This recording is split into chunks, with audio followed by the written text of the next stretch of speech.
kali, denda paling banyak 450 gram emas murni, penjara paling lama 45. Syederalun Polres Sabang gelar konferensi pers terkait kasus pelecehan bersama puluhan awak media, baik media cetak maupun elektronik.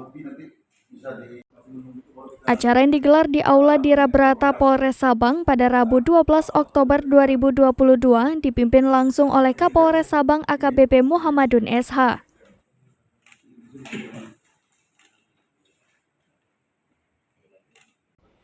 Kapolres Sabang AKBP Muhammadun SH didampingi Kasat Reskrim diwakili KBO Ibda Rizal Bahnur dalam konferensi pers menerangkan kasus yang berhasil diungkap oleh jajaran Polres Sabang dalam beberapa waktu yang lalu, yaitu kasus pelecehan.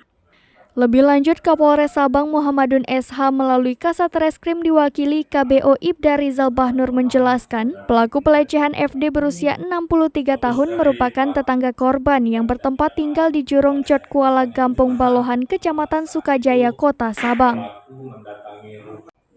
Sedangkan korban MAZ berusia 26 tahun, seorang wanita keterbelakangan mental yang sehari-hari tinggal di rumah bersama abang kandungnya karena kedua orang tuanya sudah tiada. Pada saat pelaku sedang memijit kaki korban. Dari pengakuan korban, perbuatan tersangka sudah dilakukan lebih dari satu kali. Sementara kronologis kejadian pelecehan seksual terjadi pada Kamis 22 September 2022 sekira pukul 10.30 waktu Indonesia Barat. Tersangka akan dijerat pasal 46 Kanun Aceh nomor 6 tahun 2014 tentang hukum jinayat dengan ancaman hukuman cambuk paling banyak 45 kali atau denda paling banyak 450 mayam emas murni atau penjara paling lama 45 bulan dan kini tersangka dan barang buktinya sudah diamankan di Mapolres Sabang.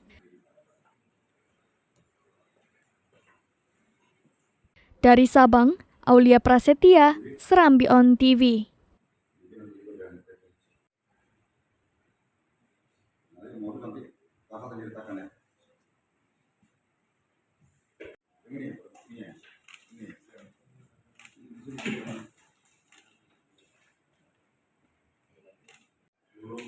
Lima kali, denda paling banyak 450 gram emas murni, penjara paling lama